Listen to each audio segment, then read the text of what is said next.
welcome back to this channel Jia Manta. Today I am going to show you how to make science lesson plan in B.Ed final year. आज हम देखने वाले हैं class 10th की पाठ योजना। आज का प्रकरण है समतल दर्पण का प्रतिबिंब। तो आज हम इस टॉपिक पर ये वीडियो कवर करने वाले हैं। तो चलिए फटाफट से स्टार्ट करते हैं हमारा आज का ये वीडियो। सबसे पहले यहाँ पर आप क्लास लिखेंगे, इसके बाद लेसन प्लान नंबर लिखेंगे, देन आप पीरियड कालांश लिखेंगे, आपका जो भी क्लास का पीरियड होगा आप लिखेंगे। इसके बाद है आपका सब्जेक्ट मीन्स विषय, विषय में आप लिखेंगे विज्ञान। फिर है आपका विद्यालय, आपकी टीचिंग जिस स्कूल में लगी होगी आप उस शिक्षण संस्थान का नाम लिख लीजिएगा। देन आप लिखेंगे डेट, दिनांक, आप टीचिंग स्टेट को होगी आप डेट लिखेंगे। इसके बाद है आपका अवधि 35 से 40 मिनट यहाँ पर आप फिल करेंगे। फिर आता है आपका प्रकरण। आज का प्रकरण है समतल दर्पण का प्रतिबिंब। देन देखिए है आपका सामान्य उद्देश्य। सामान्य उद्देश्य क्या होता है? आपके साइंस लेसन प्लान विज्ञान पाठ योजना पढ़ाने से आप बच्चों में क्या क्या चीज़ें डेवलप करते हैं, इसे कहते हैं सामान्य उद्देश्य। तो देखिए इसमें कुछ पॉइंट्स हैं। छात्रों में वैज्ञानिक दृष्टिकोण को विकसित करना, छात्रों में विभिन्न मानसिक योग्यताओं का विकास करना, दैनिक जीवन में विज्ञान के ज्ञान को उपयोग करने योग्य बनाना, विज्ञान के अध्ययन करने की योग्यता का विकास करना, छात्रों को अपने मन, मस्तिष्क और आदतों को अनुशासित करने में सहायता करना। तो ये हो गए आपके कुछ पॉइंट्स। इसके बाद है आपका विशिष्ट उद्देश्य। विशिष्ट उद्देश्य क्या होता है? आपके साइंस लेसन प्लान के अंतर्गत जो आप टॉपिक पढ़ा रहे हैं समतल दर्पण का प्रतिबिंब, तो ये टॉपिक पढ़ाने से आप बच्चों में क्या क्या चीज़ें डेवलप करेंगे, इसे कहते हैं विशिष्ट उद्देश्य। तो यहाँ पर देखिए बच्चे समतल दर्पण के प्रतिबिंब के बारे में जान सकेंगे, बच्चे समतल दर्पण पर आधारित प्रश्नों का जवाब दे सकेंगे। तो ये हो गया आपका विशिष्ट उद्देश्य। अब आप देख रहे हैं शिक्षण सहायक सामग्री, teaching aids, chalk, duster, chart, pointer etcetera. Means आपके टीचिंग के टाइम जो जो चीज़ें आपको हेल्प करती हैं टीचिंग में, ये सारी चीज़ें आपकी हो जाती हैं सहायक सामग्री में। जैसे कि लिखा हुआ है चार्ट, चौक, डस्टर, लपेट, श्यामपट्ट, पॉइंटर एक्सेट्रा। फिर देखिए आगे है आपका पूर्व ज्ञान। पूर्व ज्ञान क्या होता है? आप बच्चों को कोई भी टॉपिक पढ़ाते हैं तो हमेशा उनको पूर्व ज्ञान से संबंधित करते हैं ताकि बच्चों को आसानी हो समझने में जो आप टॉपिक पढ़ाने वाले हैं वो। तो देखिए छात्र प्रकाश और प्रकाश के गुण के बारे में सामान्य जानकारी रखते हैं, ये आप एक्सपेक्ट करते हैं बच्चों से। देन आपका आता है प्रस्तावना के प्रश्न। प्रस्तावना के प्रश्न क्या होते हैं आप देख लीजिए।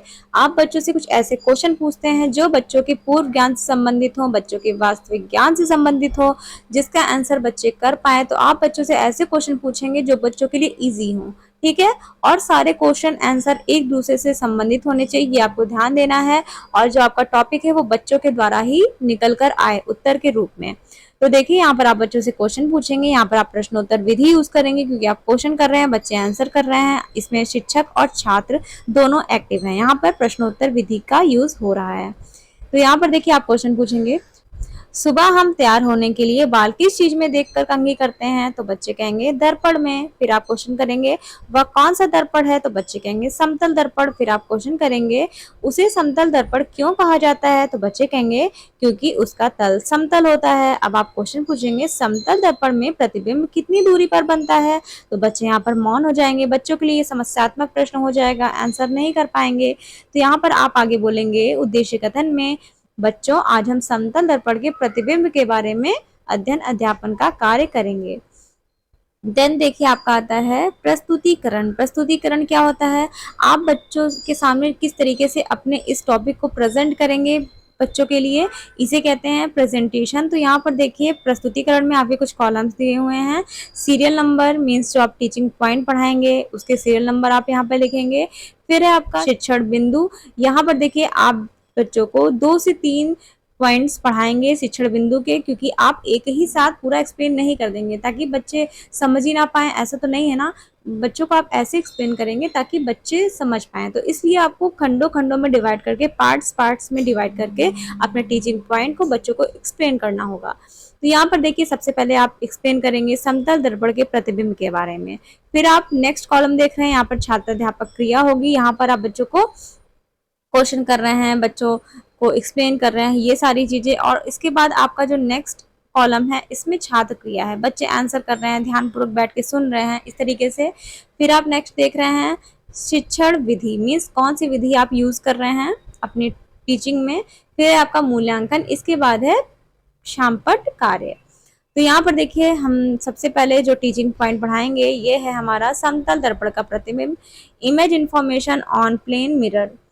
अब आप विकासात्मक प्रश्न पूछेंगे, इसमें देखिए परावर्तन किसे कहते हैं? तो बच्चे कहेंगे जब प्रकाश सतह से टकराकर उसी माध्यम में चली जाए जिससे वह आई है, तो इसे क्या कहते हैं? परावर्तन कहते हैं। अब आप क्वेश्चन करेंगे कि परावर्तन के नियम क्या हैं? बच्चे अगर आंसर कर पा रहे हैं तो ठीक है, अगर आंसर नहीं कर पा रहे हैं तो आपका यहाँ पर समस्यात्मक हो जाएगा। तो बच्चे कहेंगे आपतित किरण और परावर्तित किरण, आपतित किरण, परावर्तित किरण और लंब तीनों एक ही तल में होते हैं। तो यहाँ पर आपका प्रश्नोत्तर विधि यूज हो रही है। अब आगे आप क्वेश्चन करेंगे कि समतल दर्पण में प्रतिबिंब कैसे बनता है, तो बच्चे मौन हो जाएंगे, आंसर नहीं कर पाएंगे। अब आप क्या करेंगे? व्याख्या देंगे, ठीक है। और आप देख लीजिए, जब आप व्याख्या देंगे तो आप श्यामपट्ट कार्य में क्या करेंगे? ब्लैक बोर्ड पर ये वर्क करेंगे या फिर आप चार्ट में इसे बनाकर ले जाएंगे, ताकि आपका टाइम भी नहीं वेस्ट होगा, आप बच्चों को और अच्छे से समझा सकते हैं। तो यहाँ पर देखिए ये जो आपका है इमेज, इसको आप या तो स्क्रीनशॉट कर लीजिए या फिर अपनी कॉपी पर बना लीजिए किस तरीके से परिवर्तन दिखाया गया है। अब देखिए नेक्स्ट में आप क्या करेंगे? से आपकी स्टार्ट होगी व्याख्यान विधि। यहाँ पर आप देख लीजिए कि आप बच्चों को क्या क्या एक्सप्लेन करेंगे। यहाँ पर आप देख लीजिए, अगर आपको क्लियर नहीं हो रहा हो तो आप 360 रेजोल्यूशन पर अपने वीडियो को इंक्रीज कर सकते हैं।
सारी चीजें आप एक्सप्लेन करने के बाद अब आप यहाँ पर श्यामपट्ट सारांश क्या करेंगे? श्यामपट्ट सारांश जो आप अपने ब्लैक बोर्ड पर किए होंगे उसे आप बच्चों से नोट करने को बोलेंगे। तो देखिए छात्राध्यापक छात्रों को श्यामपट्ट सारांश अपनी अपनी अभ्यास पुस्तिका में उतारने का निर्देश देकर स्वयं घूम घूम कर कक्षा का निरीक्षण करता है। तो यहाँ पर देखिए निरीक्षण काल में आप निरीक्षण करेंगे कि सारे बच्चे लिख रहे हैं या नहीं लिख रहे हैं। इसके बाद देखिए आप मूल्यांकन के प्रश्न पूछेंगे, यहाँ पर पुनरावृत्ति के प्रश्न पूछेंगे। समतल दर्पण पर प्रतिबिंब कितनी दूरी पर बनता है? और आप क्वेश्चन पूछेंगे समतल दर्पण में प्रतिबिंब सीधा बनता है या उल्टा बनता है? और देख लीजिए आप यहाँ पर श्यामपट्ट कार्य है, इस तरीके से आप इसको स्क्रीनशॉट कर लीजिए या फिर अपने नोटबुक पर बना लीजिए। इसके बाद देखिए आप होमवर्क दे देंगे, यहाँ पर समतल दर्पण के प्रतिबिंब के चित्र के आरेख को बनाकर दिखाइए। और नेक्स्ट आप क्वेश्चन देंगे समतल दर्पण के सामने एक वस्तु 40 सेंटीमीटर पर रखी है, उसका प्रतिबिंब कितनी दूरी पर बनेगा? तो ये हो गया आपका यहाँ पर गृह कार्य। सो गाइज यहाँ पर आके आपका ये लेसन प्लान एंड होता है। आई होप कि आपको समझ आया होगा कि आपको किस तरीके से साइंस लेसन प्लान बनाना है, किस तरीके से आपको व्याख्या देनी है, किस तरीके से आपको बोध प्रश्न करना है, किस तरीके से आपको ब्लैक बोर्ड वर्क करना है। आई होप कि आप अंडरस्टैंड किए होंगे। तो अगर आपके लिए ये लेसन प्लान हेल्पफुल रहा तो प्लीज लाइक करिएगा, शेयर करिएगा, अपने फ्रेंड्स में जरूर शेयर करिएगा गाइस, और कमेंट करके बताइएगा कि आपको ये लेसन प्लान समझ में आया कि नहीं आया। और गाइस आप प्लीज मेरे चैनल को सब्सक्राइब करके बेल आइकन प्रेस करिएगा, ताकि जब भी मैं नेक्स्ट वीडियो अपलोड करूँ तो आपके पास फटाफट से नोटिफिकेशन चली जाए। Thank you so much guys for watching this video.